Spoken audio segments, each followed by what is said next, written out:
Welcome to Beyond the Closing Table with Setco Services. In this podcast, we delve into the world of real estate and explore what happens beyond the closing table. Join us for insightful discussions and expert interviews that will change the way you see real estate transactions. Welcome to Beyond the Closing Table with George Brandon Jr., sponsored by Setco Services. I'm excited today. I got Blake Woodham. What's up, Blake? What's up? What's up? Thanks for having me, buddy. Yeah, man. I was truly, when Holly reached out to me and asked, hey, you should have Blake on. I'm like, that's a damn good idea. Yeah. So let's get a little background before we go into the diversity of your career path, because that's what's intriguing to me, how you went in different directions. So where are you from? Born and raised in Jacksonville, Florida. Kind of grew up in a broken home there. Are you a Leonard Skinner fan? Of course. Okay. Why? So I had to get that out of the way, make sure. And Jaguars. If you weren't. And Jaguars, baby. Like, this is our year, dude. You think? We'll It see. is pretty good. We'll see. Yeah, we'll see. I like the Jaguars. Yeah. Who's their quarterback? Pretty boy. T-Law. Yeah. Yeah, Trevor Lawrence. I love how he flashes his hair around. Yeah. But grew up in Jacksonville, had a rough go there, and then ultimately when I graduated high school, joined the Air Force directly after high school. What do you mean by rough go? So Dad lost his house in my senior year, and I basically graduated high school living out the backseat of my car. So not a lot of people realize that, but okay. What'd you do? Go back a little bit. Did you play sports? Did you do anything? Yeah, growing up, we bounced between Jacksonville and Atlanta a couple times. I was a pretty good baseball player. Got drafted to the All-State team a couple times. Nice. Traveling ball, doing all that good stuff. Offered a full ride to Georgia Tech. We pivoted down to Florida, so that kind of flew off the table.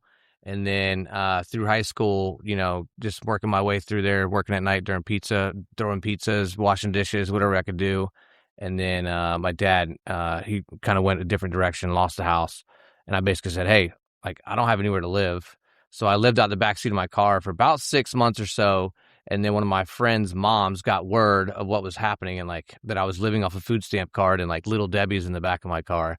And she ended up taking me in, and I ended up graduating high school living on the floor of her son's room. So humble beginnings, to say the least. No doubt, for sure. So how did you end up in the back of your car? Your dad? Literally, I came home from school one day, and there was some guy standing on the porch that I had never seen before, and I was like, what's going on here? I had to get ready to go to work, and my dad's like, hey, you got about an hour to pack your stuff up. And I'm like, he's like, I'm not kidding. He's like, they're taking the house. They're changing the locks. They're kicking us out today. And he handed me a food stamp card and said, good luck. He's like, pack your stuff and see you. And what do you do, right? You get your car. I guess. It's heart-wrenching in some ways for a young man. What are you, 18, 17, 18? Yeah, I was 17 at the time? So, yeah. Well, what did your dad do? He was a mechanic. Okay. He ultimately got behind on the payments or whatever, and the house got foreclosed on. And then we stayed, obviously, until the writ of possession, and then boom. They just showed up one day and said, you guys are leaving. Yeah, you unfortunately, I guess, understand that stuff now. Correct. Yeah. So it's not funny. It's sad. No, it led the path. Did your dad not offer to help you? He literally just said, here's a card. He didn't have anywhere to go either, right? Okay. He went and stayed with his buddies at his buddy's house, and he didn't have room for me and my brother. So my brother went to his friend's house, and I was like, well, I got to go to work. I'll figure this out later. Went to work that night. Went and slept in a parking lot somewhere for a couple of weeks, bounced around a couple of friends' couches, and then ultimately landed at my buddy's house, sleeping on his mom's floor. So, damn, dude, it was good, man. It was fun. Okay, it was tough, but it's also I guess a learning experience. Yeah, it's also what forged me, right? Yeah, it really is. So, I'm grateful for that experience, right? Obviously, it didn't. If I could rewrite it and wish for different, I would. But I'm also very grateful for that because that's what gives me that drive. Hunger. Right? Do you still have a relationship with your dad? He passed away in 2008. Okay. All right. Got it. So I was on my first deployment to Iraq when he passed away. And, but yeah, I had a great relationship all the way up until then. So. Okay. Yeah. So just bad times. Yeah. Rough times. You know what I mean? So, I got you. That's unfortunate. But like you said, you look at it positively, made the best of the situation. Yeah. It's huge. It's wild. It's a crazy story. Not a lot of people really they're like, what? So you could, rich family. Were you still doing a school? Yeah. So I was still still went to high school. I could have dropped out, kept working full time and just started becoming an adult then. But I made a promise to my grandmother a couple years previously to be the first one to graduate high school in our family, like on track. Okay. So I made that promise to her, and I was like, well, all right, so quitting high school is not an option. I don't have anywhere to live, and I'm not moving back to Atlanta, and I got to finish out this year. So I just made it work. And you weren't playing ball anymore? No, I was not playing ball anymore at that time because I was working. So gotcha. All right. Yeah. So then you graduated. Yep. Congrats. Yeah. I hit that target, so that was good. Yeah. Seems like a small feat at this point, just what I know about you, but still, you honored your word to grandma. Yeah. Gotcha. Base hits, one thing at a time, right? Can you join the Navy without graduating? You could join, I joined the Air Force, but you could join if you don't have your formal diploma. You just got to get a GED. Yeah. You can only be enlisted. So okay. Got it. So, all right, you went in right out of high school? Shortly thereafter, I went and moved up with a buddy, was hanging insulation during the day and delivering pizzas at night, still trying to figure life out. Just a working machine. Yeah, and I was like, this ain't it, man, because you do all that and you're still broke. Hanging insulation, that'll make a believer out of you. Yeah, and then I'm just like, I'm still broke. Yeah, so working your ass off. Yeah, it was crazy. And then I went to the recruiter's office in Jacksonville Beach, had board shorts and flip-flops on and like a tank top.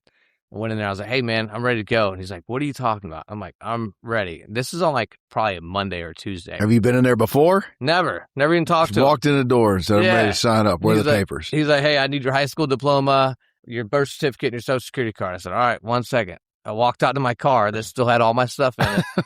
And walk back in. Sorry. No, it's a true story. Like, walk back in with shit in my car. All right. 3 minutes later, and he's like, I could see his eyebrow raise. He's like, dude, what is going on here? And I'm like, I've got it right here. He's like, can you pass the drug test? I'm like, yeah. He's like, okay. Did all the paperwork.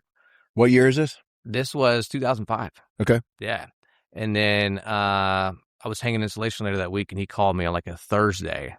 And he's like, hey, can you be here on Saturday? You're shipping out Sunday. And I looked at my boss on the insulation guy, and I was like, I quit. And he's like, what? And we're in the middle of a job. Like, he's literally like, we're slinging insulation. I was like, I'm done. So then I left 3 days later. It took me about 7 days from the time I walked in the office to ship out. Why Air Force? Couple things there. My grandma, I wanted to go Marine Corps because my grandpa was a Marine. Okay. And she said, hey, if you go to the Marines, I'm going to disown you. Because she was married to a Marine for 28 years. And I was like, I'm saying grandma had a lot of influence in your life. She did, yeah. Okay. She was a big Was your mom around? She was not around. Okay. No. Gotcha. Was your dad's mom? Yes. Correct. Okay. Yeah. All right. Yeah. So she basically raised me. Then she said, hey, like, if you go to the Marine Corps, I'm going to disown you. So I was like, well, okay. But they offered me $50,000 bonus. The Army offered me, I think it was $40,000. Then I walked into the Air Force, and he was like, hey, I'll give you quality of life. And I'm like, you're speaking to me. Okay. So I went Air Force. What does that mean? What did that mean to you at the time? It was like... Did you know what quality of life meant? Not really. Okay. Not really. I knew $50,000 to an 18-year-old is a lot of friggin' money. 100%, right? But I had some maybe buddies, not to be a grunt, but... I had some buddies that went off in the Army, got blown up early days Iraq, came back all missing arms, all messed up. And I was like, man, that's going to mess you up for the rest of your life. Didn't know what it meant, to be honest with you, but I knew I scored high enough to do pretty well on the tests and stuff. And I was like, let's give it a shot, see what happens. So there was no signing bonus? No. Just quality of life? Correct. Like, did that mean not losing an arm? I think so. Okay. I did not lose an arm. I can see that. I was just under 21 curious years. What the sales pitch was there. Excuse me. That's what it was, literally. And I was like, man, and everybody's like, oh, you should have gone Army, blah, blah, blah. And I'm like, no, I'm good, bro. Yeah. I've had a hard enough life. I'm not going to inflict more harm on myself than I need to. Yeah. I got one of my great friends in the world. He went in the Marines, and we had a heart-to-heart after he's done 3 tours and 2 boys. I'm like, dude, you've done enough. Yeah. But he loved that shit. Yeah. You get indoctrinated. Yeah. I've always been fascinated with airplanes and stuff like that, so that kind of drew me to it as well. But yeah, you get indoctrinated after you're in there for so long, which is a good thing. They need that, right? So I don't know if I've ever I've had conversations with Army, Marines, but and Navy, but Air Force. Do you go in and are you in a role immediately? I mean, you do boot camp and all that stuff, right? But you go to boot camp. Are you on a path? Yeah, you go to boot camp and then you get assigned a job essentially at boot camp. And if you didn't have one coming in the door, which I didn't, I was just open general, so I could have been anything. And then, you get a dream sheet where hey, I want this, this, or this, and then they'll eventually assign you one before you graduate. Did you have aspirations to fly? I did, yeah. Okay. Which ultimately I did about 8 years later because I had to get my bachelor's degree. So I was ammo for 8 years, and then I built bombs and did a lot of cool stuff, traveled the world, and met my wife when I was ammo in Korea. So that was a blessing. And then jumped over, got my degree, my bachelor's degree while on active duty. So going to school at night during lunch, like just, getting after it there. Got commissioned in 2013, and then I became a navigator on MC-130s. So what were you, when you say ammo, tell me what that is. So that's a munition systems specialist. So anybody who touches anything that goes boom, like all the bombs, all the bullets, anything that goes on the airplanes, bricks of C4, grenades, you name it. Anything that the Air Force Special Ops guys are using, we were the handlers of that and maintainers of that. Did you get to blow up shit? Yes. Okay. It was cool. Get that out of the way. Make sure that I did, you get some cool stuff. We did do that. Yeah. Okay. And then, we built 500 and 2,000 pound bombs, which is kind of cool. I got to run a couple bomb pads doing that. What do you mean build them? So it's really expensive Legos. Okay.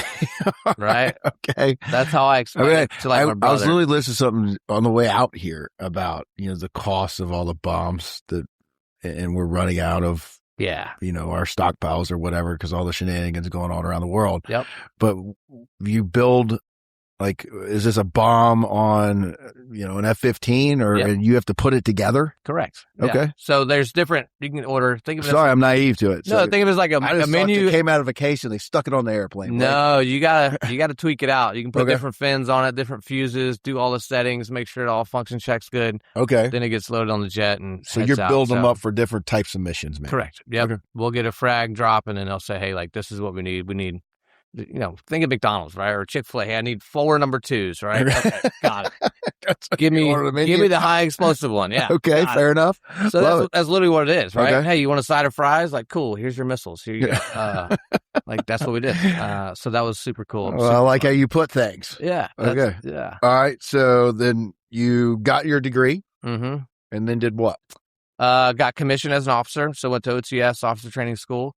And then went to the pipeline to go fly to be a navigator. Okay. That took about 1.5 years total.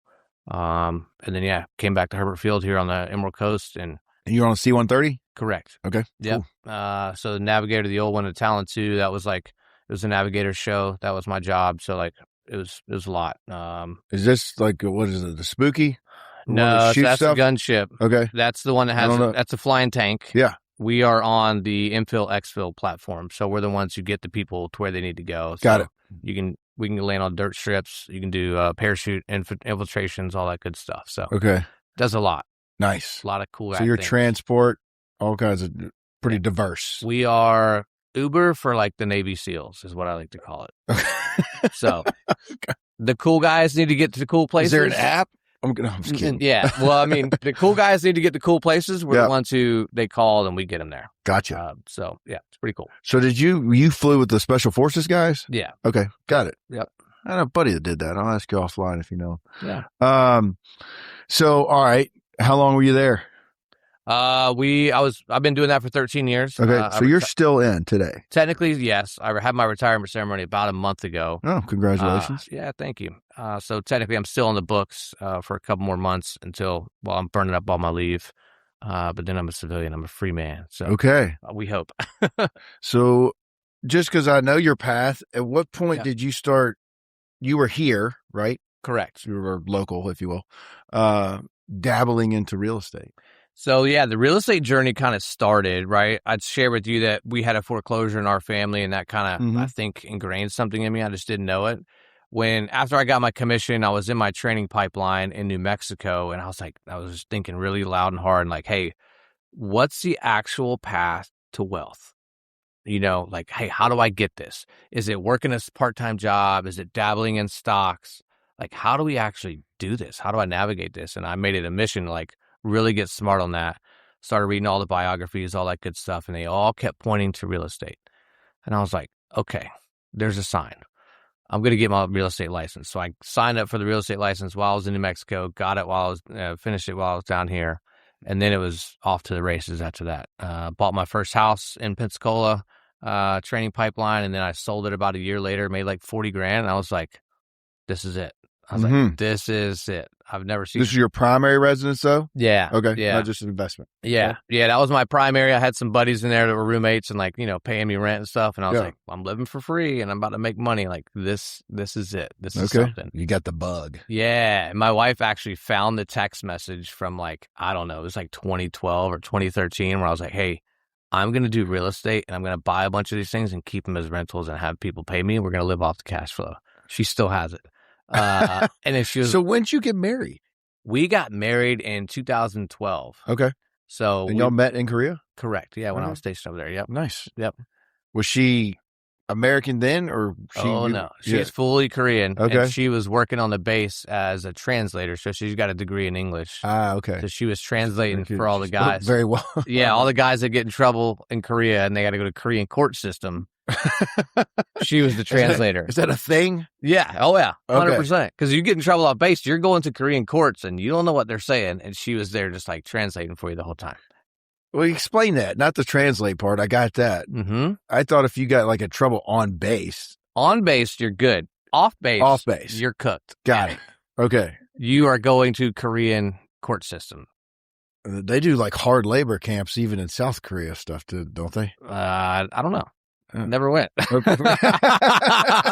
Good point. I don't know, honestly. Yeah, I would assume. I wouldn't want to be in it. So the boys that got a little rowdy off base, your wife was a translator in court. Correct. Okay. Yeah. Interesting. All yeah, right. It was wild. I heard. I don't think I got about some these, good stories. Yeah, so. the Panhandle of Florida. I don't think about needing a translator to go to court. Right. But still. Yeah. All right. So we're what year? When you started dabbling in real estate? 2013. Okay. Yep. So you sold your first house? Yep. Sold my first one, then moved over here to Fort Walton Beach. And you're full-time Air Force? Yeah. Okay. Yeah. And then, then I really started getting into it and learning like, hey, what are the different avenues to actually make money in this thing, right? Like you got your agent, you can be on the investor seat, you can be on the lender seat, you can be, all these different seats at the closing table, right? My whole mindset was like, hey, did a handful of transactions as an agent. Cool, cute, a lot of work, can be a lot of headache. But it's like you say cute. Yeah. Like I'm just not I'm not that bubbly. I don't know. I'm more like, hey, I wanted to get into the investor seat, right? Yeah. I want to buy it for X, fix it up, sell it for X, and make that difference. And we were in one of the best runs ever in real estate. Yeah. Between the 2014 really to about 22, we've been in one of the best runs. So sure. You could throw a rock and make money in real estate.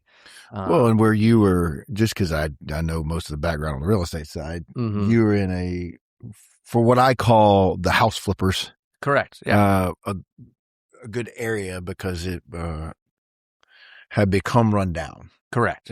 But there was some gentrification going on. Yeah. And then the different areas that you've practiced. Yeah. There's a lot of opportunity. And we, I built the team up to 14 people at one point and like we were humming along and like it was going good. And there was days where I was like, why am I still in the military? And people were asking me like, why are you still in the military? And I'm like, well, it's still a passion of mine. I'm still having fun. We're flying around the world, getting paid to travel, doing all this fun stuff. But yeah. Well, the first time we met. Yeah. Holly, who you've worked with. Yeah. Like, you need to come meet Blake. And I'm like, all right. He's an investor. And then you show up in, fatigues. Yeah. And, your uniform. It was on lunch break.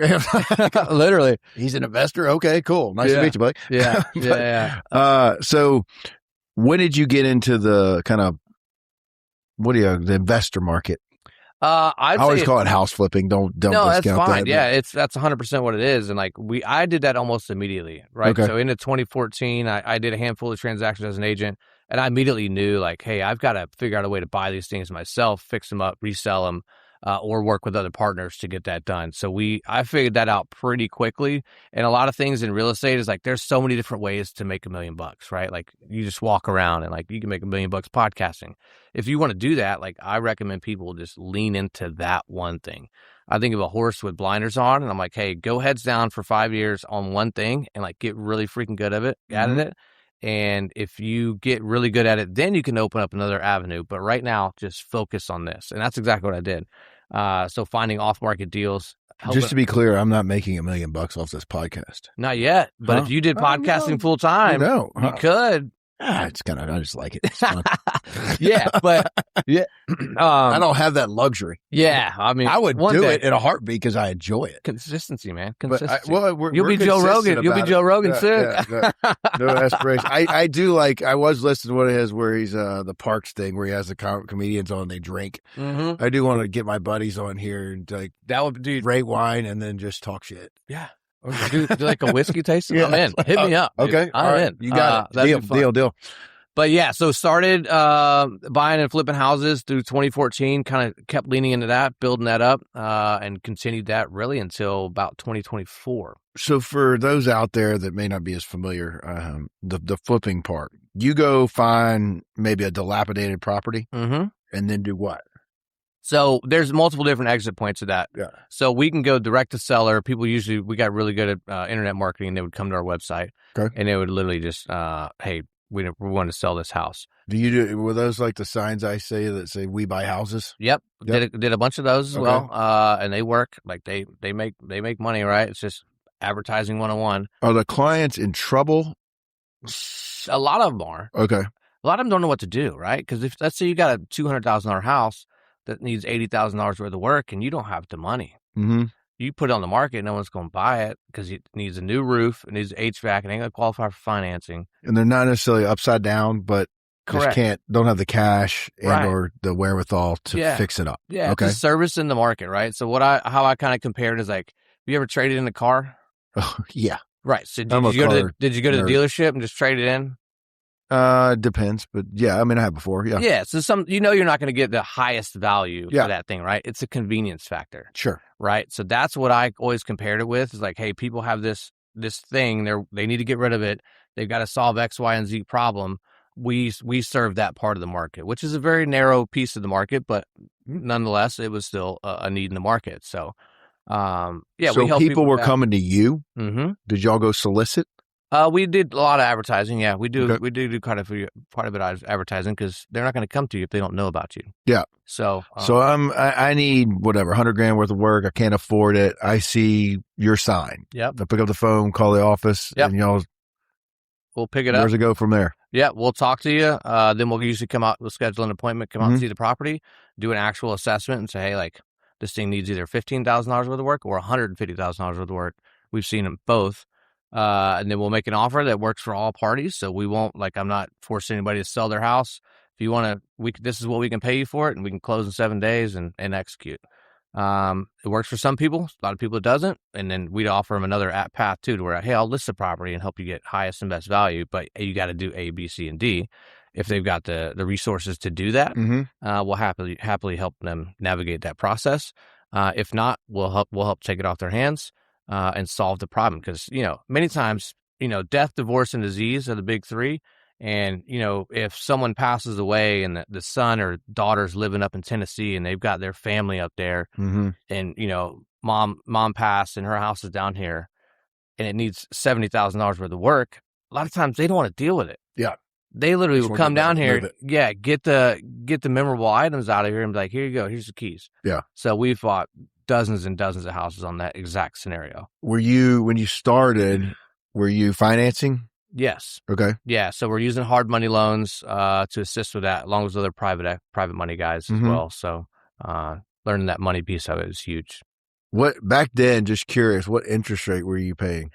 We're paying 10 and 2 most of the times on our hard money loans. So, but that started to tick back a little bit the more we did and the more reps we got. So yeah. Could earn your credit. Correct. If you will. 100%. Yeah. Okay. So you buy a house, mom passes, Tennessee family doesn't want it. Yep. It needs $80,000 worth of work. What are you going to do? We're going to go fix it, put it on the market, and hopefully make some money on it. Where is your, did you have any kind of percentage spread or, calculation and looking at a property? If it was needed $100,000, you had to get it for X, and what was your exit strategy, or what margin did you feel like you needed? We do 30% with a minimum of $30,000 net profit. That's how my spreadsheet was set up. And hey, if obviously we get into the larger properties, I'm looking at that 30% because $30,000 on a $500,000 house is nothing. Yeah. So it was either 30% or $30,000 minimum. Some of these small base hits, we could do $30,000 and in and out pretty quick. Okay. We could turn those relatively quickly. Then we would look at the exits and say, hey, like, do I want to keep this as a rental, or do I want to flip this, or what do I want to do? Do I want to pass this off to a partner investor? Like, is my plate full right now? Mm-hmm. Sometimes I'd pass that off to a partner investor and we'd do it together, but they would be running point on it where I wouldn't be running point. So, the good thing about all that marketing is like positioning yourself in the food chain, higher in the food chain, right? So otherwise, like right now, if you want to go find a deal, most people are like, yeah, let me pull up Zillow. Promise you the good deals there's not many good deals on Zillow. You'll probably find a couple, but whenever you place yourself higher in the food chain and you go direct to seller, you then control a deal. Yeah. So that's where I saw the superpower. So I got really good at doing that and saying, all right, I can either pass this off to a partner investor, I can close on it myself and flip it, or I can keep it as a rental. Mm. I've done all of them hundreds of times, but where I found out hindsight 2020, where you really make the wealth, is keeping it as a rental. Yeah. Holding assets, right? Putting things in the asset column was the smartest thing I've ever done. Okay. So you held on to quite a few? Yeah. I've got over 100. So okay. We've kept them, and we're starting to slowly move those off the plate now, because now I'm really focused on commercial. Like, I want to get into bigger and bigger projects. Literally, I got outbid on a triplex 2 days ago, but I knew I was going to, because I just didn't want the project. So I'm focused on bigger, larger industrial and like commercial projects. So, gotcha. Yeah. So when you started out, if you needed to fix it up, did you go do it? Once or twice, yeah. Because you're still in, right? Are you deploying at this time too? Yeah. So I was deploying. We're still going war on terror. Yeah, I've spent well over a couple years of my life in the combat zone. So like, deploying, going temporary duty, like going up to Virginia Beach, training, doing all these local trips in the States, doing all that full time. And then what I really learned is like, hey, if you want to scale this thing, you got to fire yourself, right? Like your company, you couldn't close all these files yourself. No. Right? You got to fire yourself and put the right people in the right seats to be able to scale this thing to where you need to get to. One of my early mentors says that I had a blessing in disguise that I didn't even see it. The fact that I was still active duty.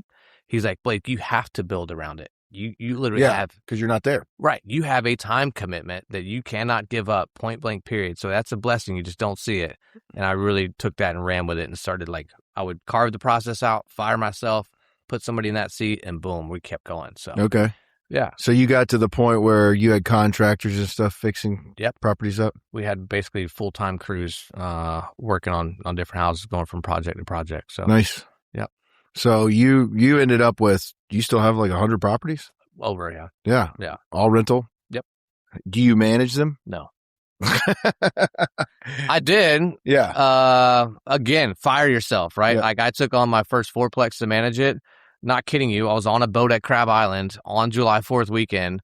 One tenant in one unit calls me, hey, my kid just threw this thing through the window, like threw a toy through the glass window or whatever. And I'm like, okay, whatever's okay. This is like before noon. After like 2:00 in the afternoon, the guy downstairs calls me and says, hey, there's water running from my air vent. I need you to call a plumber. And I'm on a boat with all my friends, like trying to coordinate this because I'm the property manager. Mm-hmm. And that's when I maybe had a cocktail? Several. Okay. That's when I looked at my wife and I said, that's the only time I don't answer my phone. Yeah. But if you're managing, you really don't have a choice. Right. Exactly. This is my first real like fourplex investment. So I was like, I'm going to do it myself, and learned that the hard way. But then I looked at up your Crab Island day. Yeah. I literally looked at my wife that day and I said, I'm done property managing. The next day it was with a property manager. So, okay. We don't manage any of the long-term stuff. We did get up to about 6 short-term rentals here on the Emerald Coast for a while. We've positioned out of that, but my wife was managing those for us. So, okay. So you do have a few short-term? Yeah, we're down to one now. We kept our beach house in Port St. Joe. So, okay. Yeah. Love it over there. Yeah, it's the best. We have an office over there. I know. If you ever need it. You're right next to the 8th. I know exactly where you're at. It ain't that big. Right. But I love that little area. It's just a cool little area. We go over there on the boat. It's just a nice little area. We got a spot on the Cape, and like it's old Florida. Yeah. Oh yeah. Yeah. But it's different than here. Correct. Much. But at the same time, it's just a cool vibe out there. It is. It's a little slower pace. We love it. Just chill. Yeah. All right. So you go into COVID. Oh, you're going and blowing at that time, right? Mm-hmm. How did COVID affect you guys? At first I was nervous, right? Everybody was fear mongering and saying, hey, like the world's coming to an end, but little we didn't know that rates were about to go to zero. Yeah. And the market was going to catch on wildfire. Mm. So I, as soon as that started happening, like we doubled down. So I brought on more people and like we grew the team. That was whenever our team got the biggest. Mm-hmm. And we were in the running. 2021 area. Yeah, we were crushing it. Were you still doing the investor kind of flipping type stuff? Yeah, still doing flips, still catching rentals as they come through the pipeline, and like doing all of it, right? Just trying to grow in all ways and always. So like that was it. Just keep growing it. Did you do any of the the one strategy is the assignment? Correct. Right? Yeah. Do you go in and you get a property under contract? Yep. And it's assignable. Yep. So then you can turn that and make a spread. Correct. Do you go fix anything? Not if you're doing an assignment, no. Yeah. So you just get it under contract and try and you're flipping paper. Clip $25,000 or whatever it is. Clip $100,000. Okay. That even better. I've got buddies that have done $550,000 on one property. On one flip? Yeah. Damn. On a commercial deal. Yeah. Strong. But guy here in Watercolor did $650,000. Okay. On one of the big boy houses out here. On an assignment fee. Damn. Here's the thing. This water we're drinking, this had a wholesaler between the time where it got manufactured and the time it got to this table. Yeah. They just do it by the truckload, right? Everything in the grocery store, there's somebody wholesaling it, buying it in bulk and providing it to people who need it. And they're going to make, 2 or 3 pennies per bottle. Yeah. But you do that on 7 semis, you're doing pretty good. Yeah. So I just haven't heard of that in Watercolor. 100%. Yeah. But there's awesome. We've done quite a few deals out here as well. Really? Foundation damage. Yeah. People just, like I said, our website was really good. And like these people don't want to deal with listing it and showing it and repairing it and all that stuff. There's a lot of people that don't like real estate agents, which is completely fine. I bought one in Destin Point personally. The guy called me. He's like, look, here's what I'll take for it. I said, I'll buy that. And he's like, good, because I don't want to call anybody else. And I was like, I'm your guy. We closed it. He was super happy. So you have people call you up that just don't want to mess with it. Correct. Okay. It's a convenience factor. We've closed, how many for you? A ton. But I don't see that side of it. Right. So that's intriguing. There's people that call like, Blake, I don't want to mess with this. I'll take $100,000. Like, literally, okay, sure. They're like, do they know it's worth in that hypothetical 200? Yeah. I mean, they just don't want to, they don't want to fix it, right? Because in that scenario, they probably needs 20, 30K in work. They don't want to deal with it. Then they got to fix it up, deal with contractors, list it, show it, do all that process. Or they can just say, hey, I'll take $100,000 now. Okay. Interesting. That happens a lot. Yeah. All right. Like, you'd be surprised. Good marketing. Yeah. Okay. Think of a yard sale, right? Like, if you go to a yard sale and someone's got, a nice whatever, a nice coffee machine that is $1,000 coffee machine. Mm-hmm. Like, dude, we'll take $100 for it, right? Could they probably get more for it? Yeah. But it's a yard sale. Right. It's a factor. They just want the house cleared out, right? Because mama bought a new house and they're time to upgrade. So, yeah, it's a... What's some of the craziest stuff you found in some of these houses? Oh. Live chickens. Who doesn't like eggs? Yeah, right. Yeah. You name it. Like it's wild. I know we did a lot during Hurricane Michael over in Panama City, and the mold just took over the entire county essentially. So that was pretty bad. You name it. Do you ever get like pushback of being like predatorial? No. Like in that market or the hurricane type? No, there were a lot of predators out there. Yeah. Right? There were people doing assignment of benefits. I'm not saying you were. Right. Yeah. No, yeah. I actually am on the other side of the table, right? To where a lot of out-of-towners came in and were trying to rip people's heads off. Mm-hmm. And I was like, whoa, dude, this is bad. That's whenever they literally changed the law for assignment of benefits was after Hurricane Michael. Because so many people came in and signed over their benefits on their insurance policy. So how it would work is they essentially, their house got hit by a hurricane, right? They would get paid out, and then they would call someone like us to sell that property for 40, 50 grand. So they just got their $200,000 check. Now they still have a piece of land with a torn up house on it. And then they'd be like, all right, I can take the check. I can take this money and peace out to Texas, which a lot of people did. Yep. A a lot of predators came in from out of state and were just trying to hose people over for every penny they could. Well, if you're in that scenario you just gave, yeah, you're taking a property, but in some cases people would buy the property and then take the insurance money too. Correct. They would get some insurance companies were paid out. They were paying out pretty quickly. Yeah, like they had checks in hand within a matter of weeks. Okay. Because once they came and saw it was a total loss. Like there's no negotiating that. Yeah. And it's either A, they can rebuild, or B, they can pack up and move to wherever they want to.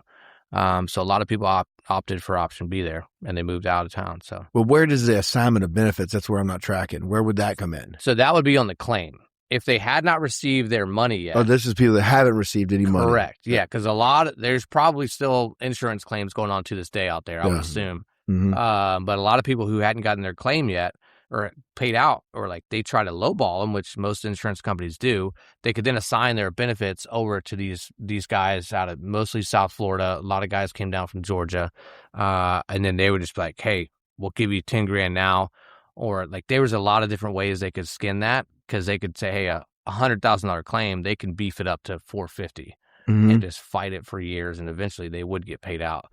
But there was a lot of people. That's why literally DeSantis changed it and says, "Hey, this is no longer a thing. You guys know." So I didn't know that. So you cannot do assignment of benefits, or correct. Is there more structure to it, or it's what? It's no longer allowed. Really? Yeah. Huh. Interesting. Yeah. All right. So you're cooking through COVID. Team's built up. Yeah. Going and blowing. It's 21. We're all chasing our tail. Mm-hmm. How did that look? It was good. We were here virtual. Like at that point we were doing stuff in about 6 or 7 states all through the Southeast. Mm-hmm. So we were expanding in that way.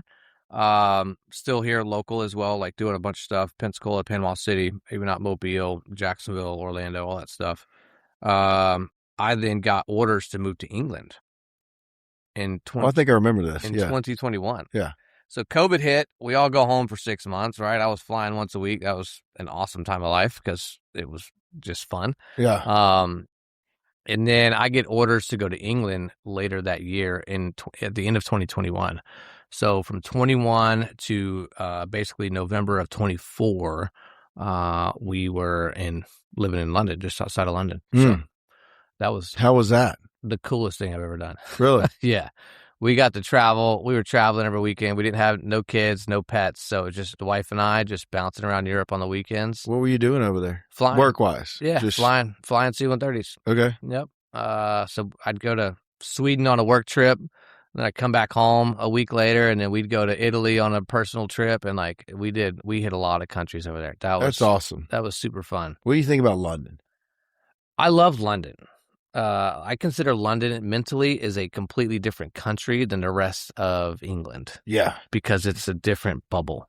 It was interesting how much it's changed. Yeah. It's a diversity over there. Oh, yeah. There's a lot going on there. Yeah. I like London because every time you go there, you can see something new, right? It's such a big city. No, it's awesome. I love it. It was just Middle Easterners, whatever you want to say. The area we were in last time we were there, it was kind of wild. Really? The plethora of people that were there. Yeah. I love the fact that, you have these, people from different parts of the Middle East have transitioned there. And politics aside and how that's going, we stayed in an area that was, I guess, fairly ritzy. I didn't know it. Yeah. Someone else planned the trip. Yeah. And we'd see these cars, like a Lamborghini. Oh, yeah. Beautiful car. $500,000 car. Yeah. The rims are scraped to shit. Oh, yeah. It's like, it's just so torn up. Yeah. It's these people have these cars, they don't even know how to drive. Correct. Yeah. Yeah. London is awesome. I love it. It was a great experience, but for you traveling all over Europe, single, that was awesome, I'm sure. Yeah, it was the wife and I just bouncing around, and like Portugal, we had to, I think we tallied up one time. We hit like 36 countries. That's awesome. That's amazing. It was a cool experience. Yeah. Glad you waited for kids since I just met yours. Correct. Yeah. So how did the business over here go while you were gone? It was good. We were crushing it. 22 was good. 23 was good. 24 started to see a downturn. And I got distracted, honestly. Like, I told the team, hey, once I'm over there, like, I am not going to work as much, because then there's a 6-hour time difference as well. Mm-hmm. So it always kind of time jacks me, because I got to, from the 7 to 9 o'clock during, you should be sitting down eating dinner. Like, I got to nug out a bunch of stuff or make sure some deals are going good. We kept it afloat while we were there. We were still prosperous during that time. So you didn't see a change until really 24? Really, like 24. 23 we slowed down slightly in 23. Okay. But 24, right back at it. Like, we were going. Yeah. I mean, 24 was definitely better than 23, but the market started to really change in 22.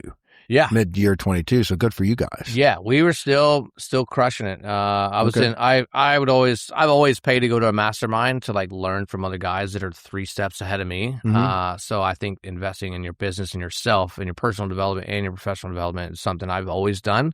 I still do it to this day. And that helps us kind of navigate around the corner a little bit of, hey, what are these guys seeing out in Vegas or LA that may be coming to Florida next? What are these masterminds? There's multiple different ones depending on what you want to do. Like the invest. I mean, I know there are different masterminds, but where you were going, are they real estate investment related? Correct. Okay. Yeah. Real estate investment. Did a lot of Tony Robbins courses too, just like personal development type stuff. Mm-hmm. But I always try and invest in myself first, right? Like, okay. That's it. And then going to these masterminds, like, you'll learn.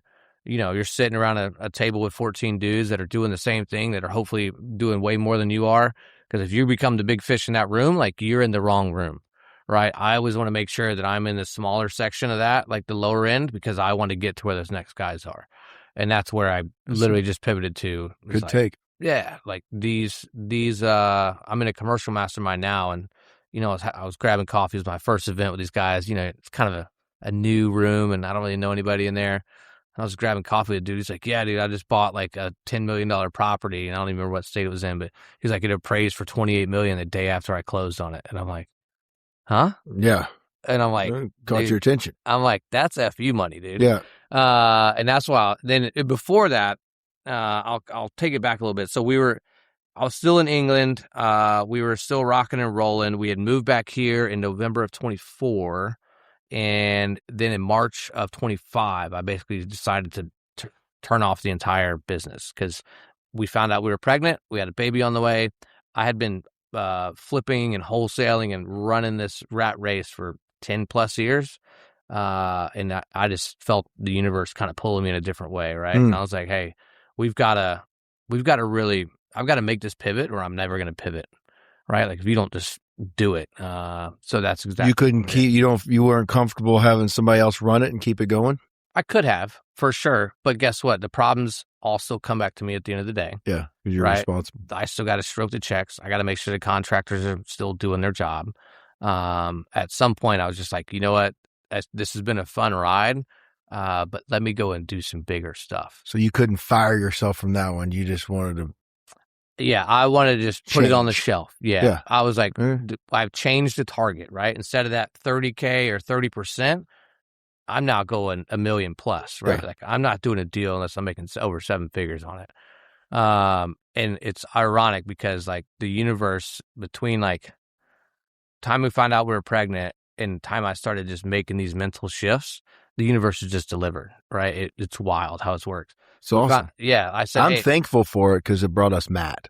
Yeah, but anyway. Exactly. Yeah, exactly. And he may not be, but correct. No, yeah. He's great.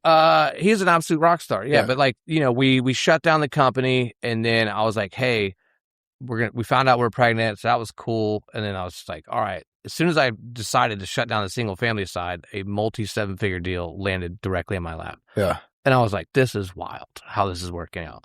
Will you still look at residential?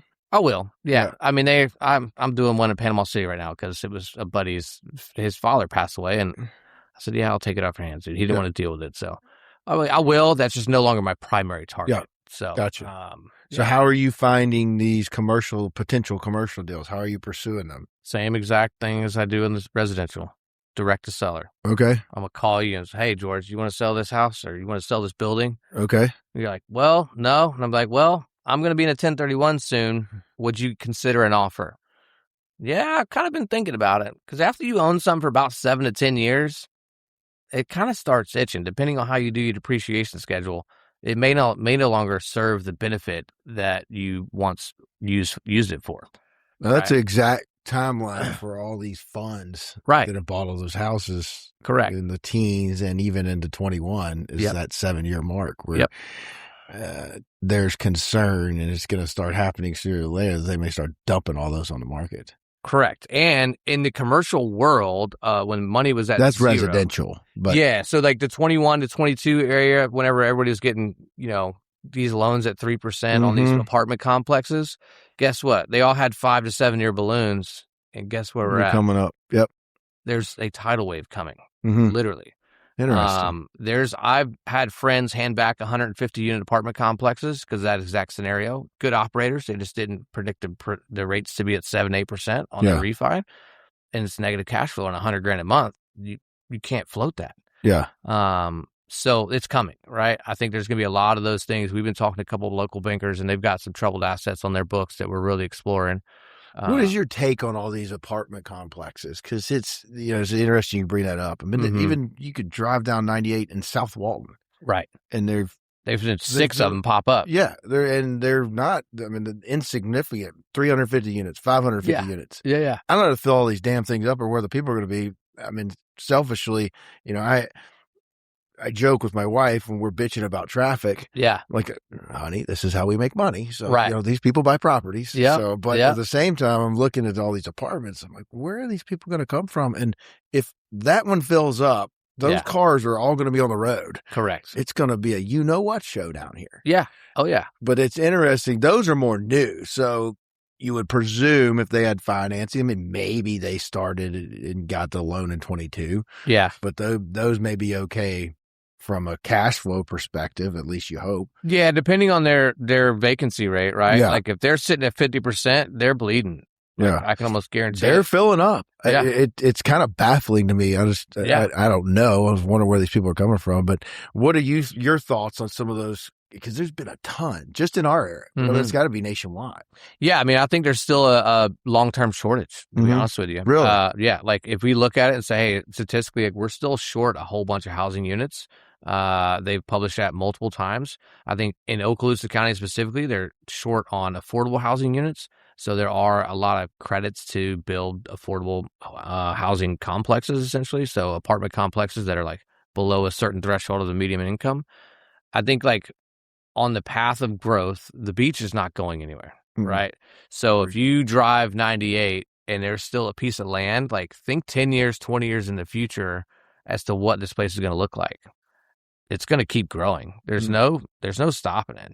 Even if we have a giant real estate correction across the entire market of the country, I think we're in a pretty good bubble because A, we got some wealthy people here. B, we got so much military here that it's not gonna topple us like it is like probably your Houston or your Phoenix or something like that. Yeah, and I don't think even if you got a balloon, even a 10-year in 21. Yeah. I think the equity you would hope is that we're not going to be in a situation that we got into in 08. Correct. Right. Not in the residential space. Yeah. You could still unload them and there's still buyers out there because of the supply and demand that you just referenced. Yep. So what you're going into commercial, are you calling? Are you marketing? What are you doing? Yeah, we're doing calling, but networking is huge, right? So talking to other commercial brokers and saying, hey, like, you got anything coming up? Looking at stuff that's on the market. Obviously, we've sent out several LOIs over the past couple of weeks for stuff that was actively listed. So we're exploring that. We're looking at a lot of different avenues to generate deals, and it's a full contact sport at this game. So I love the commercial sector because we're having so much better conversations. Yeah. Right. Like what do you mean by that? We're talking to operators. We're talking to owners who, they understand, hey, if I ask you to do a seller carryback for 25% because I can only get this much, blah, blah, blah. They're like, yep, makes sense. We'll do that. And I'm just like, this is so nice. Yeah, you're dealing with people that understand the process. Correct. Yeah. Versus, we would deal with Susie Q is like, well, my husband repainted that door 5 years ago. Yeah. And I'm like, man, we have to take the door down. Yeah. I'm sorry. It's not a good door. I love it. So like there's just, we're having better conversations. It's something that it really fires me up. It fills me up, and it's like, hey, this is what I should be doing. So love it. Again, that universe thing is like, it just brings stuff into your life and I'm like, all right, this is where we should be. So that's awesome. Yeah. So you got your military pay for how much longer?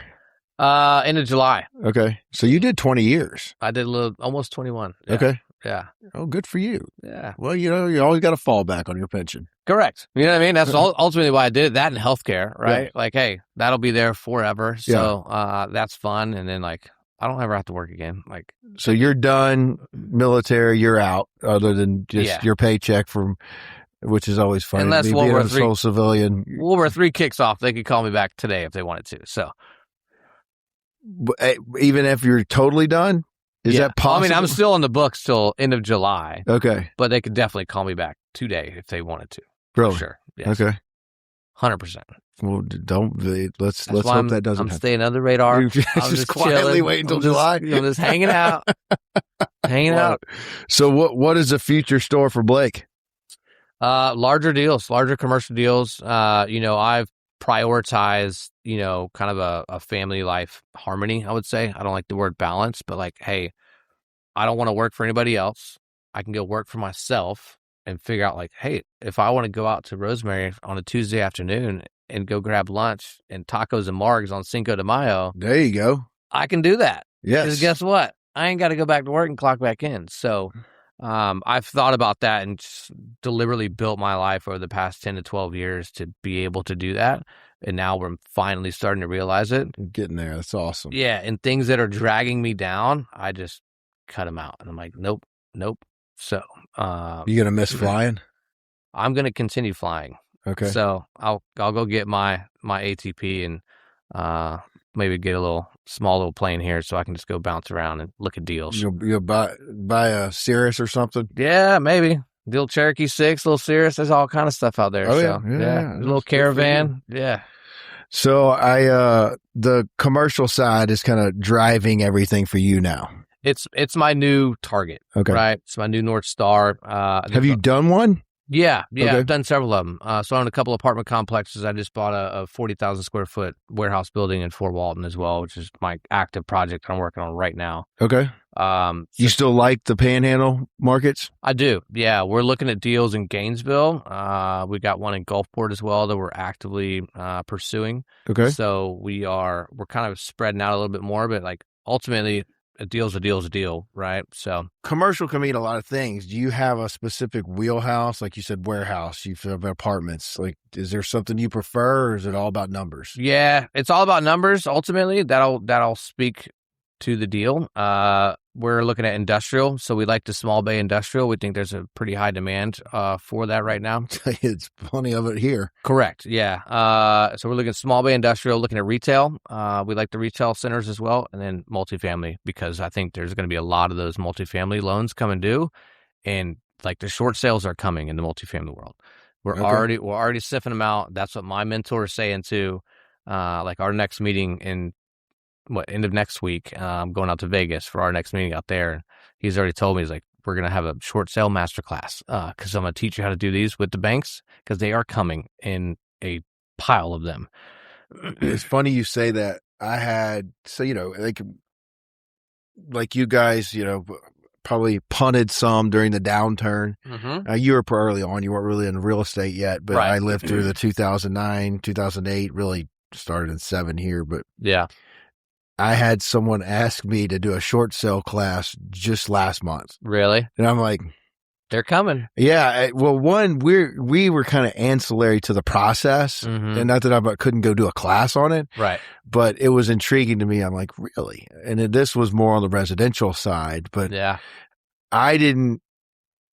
I could see it more on the commercial side. Yeah. I don't see there being too many short sales on the residential side. I agree. Depending, if you bought in October of 23 and or maybe even closer even to 22, and you paid top, yeah, and you are at 7 or 8%, maybe, right. But you would hope the appreciation was there. Yeah, you could refi so I don't see it being a ton, but it was intriguing to me. Someone was actually asking for short sale class. I'm like, shit, man, I want to get them on book. Yeah. It's been 15 years. Yeah. So we've done a couple, but we're kind of ancillary. But I could definitely see that in that commercial market. That's intriguing. Yeah. If you look at the amount of debt and like how they had it all structured, like it's coming due this year. And then you go talk to a banker and they're like, hey, can I get a 1-year extension, right? Like say I own a property, I'm trying to refinance it. It's a negative cash flow. Banker, can I get an extension for a year? Okay, I'll give you one. You come back next year, they're going to say no because that bank's probably got 50, 60 assets and they're all asking for an extension. So at some point they're going to say no and that music is going to stop and it's already happening. So yeah, I hate that. And I go back to the 2009, and it's way more dramatic. Yeah. But I feel like the people that could have worked that out many times, they were the first to say, no, pay me. Right. And then when, you're commercial, you're higher, larger loans on the books start going defunct, then they're like, oh, screw it. And they just short sell, all the residential stuff that needs to be. Yeah. Where we were in that position where I was like, work with me. Like, no, pay me. Correct. Like, okay, I can't right now. Right. But if you work with me, I can pay you monthly. Yeah. But I can't write you $1 million check. And a lot of people are going to hand the keys back, right? On these apartment complexes, say, sorry, if you can't work with me, here's the keys. Yeah. Here you go. Boom. Foreclose on it. You box them in. I just don't get it. But, I don't say take advantage is not the right word, but somebody's going to end up with it. You capitalize on opportunity, right? Like that's all it is the banks are not in the real estate game. They're in the money game. And like if they got this stuff on their books. You think they're going to learn their lesson in 08, 09, but I guess not. Well, then they're going to hand it off to an asset manager to auction it off. And the auction, fire sell it anyway. They have started booming recently. Oh, I'm sure. Yeah. They are booming. We haven't seen it. Actually, that's not true. We did a couple towards the end of last year. Yeah. Residential, not commercial, but still some auctions. They're start seeing those auctions come around. They're coming up, man. And we started seeing it like beginning of last year. They started percolating back up, and like the list is getting longer almost every single month. We did hundreds of them during the downturn. Oh yeah, and they were paying the ass, but it was good business. But you then like anytime like that, you do what you can to survive. At that point. So well, congratulations. I appreciate you coming in. It's an intriguing path to where you got all your success. It's pretty amazing. I love how you continue to kind of reinvent, but re-educate yourself on your path of what you're trying to accomplish. It's pretty neat. So I'd love to have you back in like 6 months to a year and see how things are going on this commercial world. It's intriguing to me. Let's go. Yeah. What my mentor told me recently is like, hey, Blake, if you play with pennies, you're going to make pennies. You play with thousands, you'll make thousands. You play with millions, you'll make millions. Right. And I was just like, you're not wrong. Yeah, exactly. So I want to report back on that. We're a break in your career. Yeah. Of your diversity of your career. Correct. I want to hear back on a year or so how it's going. I'm going to be crushing it. We'll fly to the Keys or something. And go do it on the boat. There you go, Abby. You heard Blake. He said we could do it on the boat. All right, Blake, what's the AI stuff you're doing?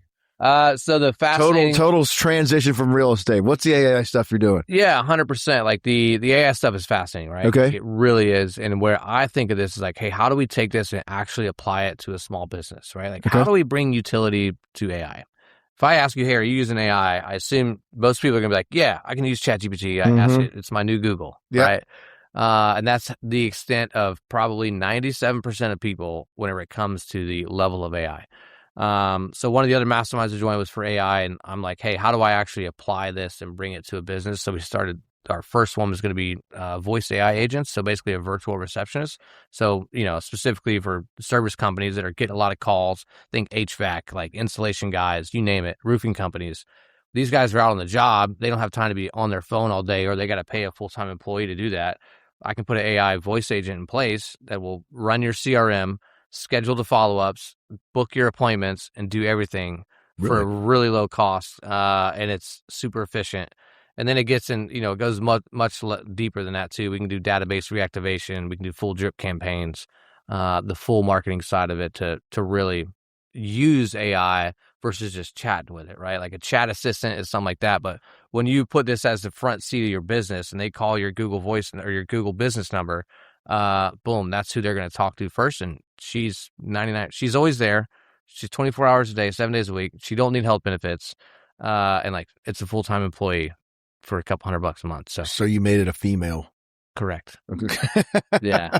Why wouldn't I? Well, yeah, of course. Yeah. They're way better on the phone. So we're exploring that. Yeah. How did you get into that? I joined an AI mastermind, right? So like I said, re-educating yourself. Yeah. I literally like to always do new things, right? Yeah. And like, hey, I knew AI is coming, right? It's coming for a lot of us. And it's wild when you think about it. But basically, whenever I got out of the military, I was like, I need something else to do. I can still do real estate almost in my sleep at this point. Let me just try jump into this new one. And I walked into that room, and there's, a couple hundred people, and I'm the dumbest guy in the room. So that's where I'm like, all right, this is where I want to be. Because these guys are smart. They're bringing in revenue off of it. They're solving real world problems. And I'm like, this has utility. So how did you pick the path? Like, is it a fresh start? You're behind it? Yep. Or you got partners? Or nope. What? Started a whole new company. Got, we got our website up, logicscale.ai. So if you want to come check it out, try our voice agents. We'll do free 30-day trial for a short period of time. So we'll get people out there. Yeah. How do you plug into, you use our company? I mean, we get however many phone calls a day, but it's a service company, but it's not like a, appointment type setting thing. Is that you're geared more to that client? We can customize it to do a lot of different things. Interesting. So we can apply a plug-in to Qualia and scrape it, and like people can call in for a actual update on their file if they want to just make a phone call and do that, and it'll go and say, "Yep, everything's on track for closing," or "Hey, you got an outstanding task," or whatever it is, or "You got documents to sign. Check your email." We can plug it in to actually do that, and then like technicalities how it works. You'll just forward that number to our voice agent, and then she'll be able to plug in via API to your CRM system. So I think we need a follow-up. Let's go. Yeah, I'll have to talk about this a little more. Yeah, we can unpack that. So is this, are you making money yet? Yeah, we are. Yeah, we've got several different companies on with us right now. So I haven't been pushing it too hard because I just set up an office. I'm spending time with my baby, retiring from the military. You got a lot going on. I mean, I'm just having fun, right? Like I'm just enjoying life. And like I said earlier, like I don't want to work too hard. Like I'm not trying to grow an AI company to $1 billion. Let's go solve some real world problems. The conversations we have in a day-to-day world, like I called an installation company a couple weeks ago, and the girl was all flustered and stuff like this. I was like, hey, you guys ever thought about AI agents? And I literally built him one and gave it to him. I said, here, just try it out. And they love it. So is there anybody else in that space? Yeah, I mean, there's always competition, like for sure, but like there's plenty of room because I knew there was demand for it when I actually decided to lean in this. Probably the first 8 to 10 companies I called and asked them, they were like, yes, we are very interested. And I was like, okay, the demand signal is there. And that's why I was like, cool, let's go build it. Tell the company again. logicscale.ai. Awesome. Go look it up. Yeah. Where else can people find you just in case there's somebody out there listens to this that has a great commercial deal for you? Yeah, send it to me. Blake at Gulf Coast PG. Our website is gulfcoastpg.com. You can hit me on there. I'm on Facebook. I'm on LinkedIn, all Blake Woodham. So all that good stuff. I'm around. Just Google me. You'll find me. All right. So I appreciate you coming in. Appreciate the relationship for so many years. Congratulations on all the success, dude. Thanks, Blake. Likewise. Thank you. Bye, guys.